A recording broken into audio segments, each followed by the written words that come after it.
Mimi naweza kukumbusha kitambo kidogo. Nadhani hii kitu huwa ina change with age. Sijui, lakini nikiwa mdogo nilikuwa napenda sana kusaidia wazee. Nilikuwa nasimama kwa gari ile wakati wenye mtu mkubwa tu akiingia kwa gari unasimama.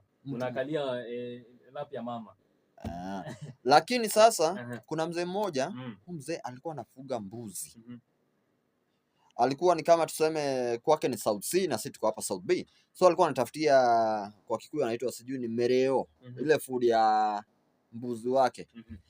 So mi nilikuwa nampenda yule mzee sana. Nilikuwa namuona ni mzee na muheshimu. Nilikuwa nachukua, alikuwa na wheelbarrow hiyo wakati. Nilikuwa nachukua hiyo wheelbarrow na ashatafuta hiyo food na isukuma mpaka kwake.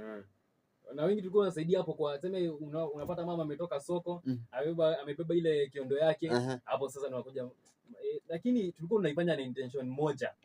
Sema kama ametoka soko na amebai fruit, unajua obviously kimebia atapatia kama chungwa. Hiyo ndio ilikuwa intention yangu sasa, ilikuwa pure intention. Kumbuka hii ni nini anabeba?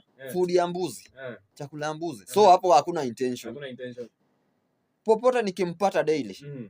Nasukuma wheelbarrow mpaka kwake. Nadhani alinibaianga supu siku moja. But nikakuwa mkubwa, nikatoka na Nairobi wakati fulani. Nadhani alikuja akapass because alikuwa mzee. But nishaifanya hiyo, ni kitu nilikuwa najivunia like na hii nilikuwa nafanya tu kwa hiari tu. Uko na nia nzuri, si eti unataka something in return. Yep. Ndio hiyo.